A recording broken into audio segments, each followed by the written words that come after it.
श्रवण कुमार की कहानी। यह कहानी त्रेता युग की है। उस समय श्रवण कुमार नाम का एक बालक था। उसके माता पिता अंधे थे और उन्होंने श्रवण की कई मुसीबतों को सामना करते हुए पाला था। श्रवण कुमार बचपन से ही अपने माता पिता का बहुत आदर करता था। जैसे जैसे श्रवण बड़ा होता गया वह उसने घर की जिम्मेदारी अपने कंधों पर ले ली। वह रोजाना सुबह उठकर सबसे पहले अपने माता पिता को स्नान कराने के लिए तालाब से पानी भरकर लाता था। उसके बाद वह तुरंत जंगल की ओर लकड़ियां बीनने जाता। फिर लकड़ियां लाने के बाद श्रवण चूल्हा जलाकर माता पिता के लिए खाना बनाता था। श्रवण को इतनी मेहनत करते देख उसकी माँ हमेशा उसे टोकती थी। वह कहती थी, श्रवण बेटा, तुम इतना सारा काम अकेले क्यों करते हो? खाना तुम मुझे बनाने दिया करो, मैं आसानी से बना लूँगी। इसके बदले तुम थोड़ा आराम कर लिया करो। माँ की इन बातों को सुनकर श्रवण कुमार कहता, नहीं माँ, मैं ये सारे काम आप लोगों के लिए ही करता हूँ। भला अपने माँ बाप के लिए किए गए कामों में कैसी थकान, उल्टा मुझे तो खुशी मिलती है। श्रवण कुमार की इन बातों को सुनकर उसकी माँ भावुक हो गई। वो रोज़ भगवान से प्रार्थना करती, हे प्रभु, इतना ध्यान रखने वाला श्रवण जैसा बेटा हर माता पिता के घर पैदा हो। श्रवण के माँ बाप नियमित रूप से भगवान की आराधना करते थे। वह उनके लिए फूल और पूजा की अन्य सामग्री लाता, फिर खुद भी बिना देर किए माता पिता के साथ पूजा में शामिल हो जाता था। श्रवण कुमार धीरे धीरे बड़ा हुआ और जल्दी से घर के कार्यों को ख़त्म करके बाहर काम पर निकल जाता था। एक दिन श्रवण अपने माता पिता के साथ बैठा था। तभी उन्होंने श्रवण से कहा, बेटा, तुमने हमारी हर ख्वाहिश पूरी की है। अब हमारी केवल एक ही इच्छा है जिसे हम पूरी करना चाहते हैं। यह सुन श्रवण ने उनसे पूछा, ऐसी कौन सी इच्छा बाकी है जिसे आप पूरा करना चाहते हैं?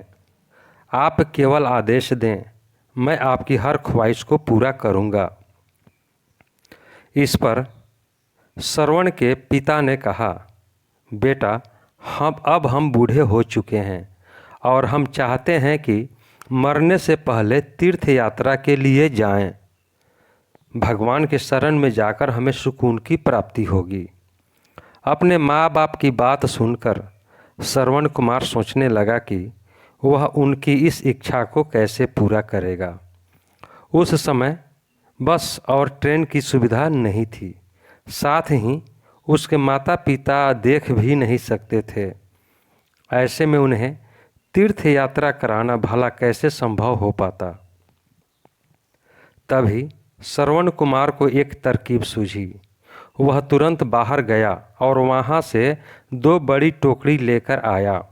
उसने उन दोनों टोकरियों को एक मजबूत डंडे में मोटी रस्सी के सहारे लटकाकर एक बड़ा सा तराजू बना लिया। फिर श्रवण कुमार ने उस तराजू में अपने माँ बाप को बारी बारी से गोद में उठाकर बैठा दिया। उसके बाद तराजू को अपने कंधों पर लेकर उन्हें तीर्थ यात्रा पर लेकर निकल पड़ा। वह लगातार कुछ दिनों तक अपने माता पिता को एक के बाद एक सभी पवित्र स्थलों पर घुमाने लगा। इस दौरान श्रवण कुमार ने अपने माता पिता को प्रयाग से लेकर काशी तक के दर्शन कराए। माता पिता को घुमाते समय श्रवण कुमार उन्हें उन जगहों के बारे में भी बताते चलता था, क्योंकि वह आँखों से उस दृश्य को नहीं देख सकते थे। अपनी बेटे की मेहनत को देख उसके माता पिता बहुत खुश थे। उन्होंने एक दिन श्रवण से कहा, बेटा, हम देख नहीं सकते, लेकिन कभी भी हमें इस बात का दुख नहीं हुआ। तुम हमारे लिए हमारी आंखें हो। तुमने हमें जिस तरह सारे पवित्र स्थानों की कथा सुनाकर उनके दर्शन कराए हैं, ऐसा लगता है जैसे कि हमने सच में प्रभु के दर्शन अपनी आंखों से किया हो। अपनी माता पिता की बातें सुनकर श्रवण ने कहा, आप लोग ऐसी बातें न करें। बच्चों के लिए माता पिता कभी भी बोझ नहीं होते। यह तो बच्चों का धर्म होता है। एक दिन श्रवण कुमार आराम करने के लिए अयोध्या के पास अपने माता पिता के साथ रुका। तभी उसकी माँ ने पानी पीने की इच्छा जताई। श्रवण को पास में ही एक नदी दिखाई दी। उसने अपने माता पिता से कहा, आप दोनों यहाँ आराम करें, मैं आप लोगों के लिए अभी पानी लेकर आता हूँ। नदी के पास पहुंचकर श्रवण कुमार कमंडल में पानी भरने लगा। उसी जंगल में अयोध्या के राजा दशरथ भी शिकार के लिए पहुँचे थे। पानी में हलचल की आवाज़ सुनकर उन्होंने लगा कि कोई जानवर पानी पीने आया है। उन्होंने बिना देखे केवल ध्वनि सुनकर ही अपना तीर चला दिया। दुर्भाग्य से वह सीधे श्रवण कुमार को लग गया। तीर लगते ही वह चीख पड़ा। इसके बाद राजा दशरथ जब अपने शिकार को देखने पहुँचे तो वहाँ श्रवण कुमार था। वो तुरंत श्रवण कुमार के नज़दीक पहुँचे और कहा, मुझसे बड़ी भूल हो गई, मुझे माफ़ कर दीजिए। मुझे बिल्कुल नहीं पता था कि यहाँ कोई मानव होगा। मैं इस गलती के पश्चाताप करने के लिए क्या करूं कि तुम मुझे माफ़ कर दो। तभी कराहते हुए श्रवण कुमार ने कहा, यहाँ से थोड़ी ही दूर जंगल में मेरे माता पिता बैठे हैं। उन्हें काफ़ी प्यास लगी है। आप उन तक यह पानी पहुँचा दीजिए और मेरे बारे में उन्हें कुछ भी न बताएं। इतना कहते कहते श्रवण कुमार की सांसें रुक गई। श्रवण कुमार की मौत से राजा दशरथ सुन्न पड़ गए। किसी तरह वो श्रवण कुमार के बताए अनुसार जल लेकर उसके माता पिता के पास पहुँचे। श्रवण के माता पिता अपने बेटे की आहट को बखूबी पहचानते थे।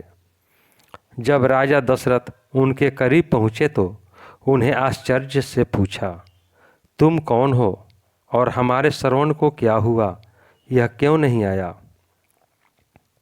राजा दशरथ उनके सवालों का जवाब नहीं दे पाए। उन्होंने चुपचाप पानी उनकी ओर बढ़ा दिया। तभी श्रवण की माँ ने चिंतित स्वर में जोर से कहा, तुम कौन हो और मेरा बेटा कहाँ है, ये बताते क्यों नहीं हो? श्रवण की माँ की चिंता देखकर राजा दशरथ ने कहा, माँ मुझे माफ़ कर दीजिए। शिकार करने के लिए मैंने जो तीर चलाया था वो सीधे आपके बेटे श्रवण को जा लगा। उसने मुझे आप लोगों के बारे में बताया, इसलिए मैं यहाँ पानी लेकर चला आया। इतना कहकर राजा दशरथ चुप हो गए। राजा दशरथ की बात सुनकर श्रवण की माँ जोर जोर से रोने लगी। उन दोनों ने अपने बेटे की मौत के गम में राजा दशरथ के लाए हुए पानी को हाथ तक नहीं लगाया। श्रवण के पिता ने भी तभी राजा दशरथ के पुत्र वियोग का श्राप दे दिया। कुछ ही देर बाद श्रवण के माता पिता ने अपने प्राण त्याग दिए। बताया जाता है कि श्रवण कुमार के पिता के श्राप के परिणाम स्वरूप ही राजा दशरथ को अपने पुत्र राम से दूर रहना पड़ा था।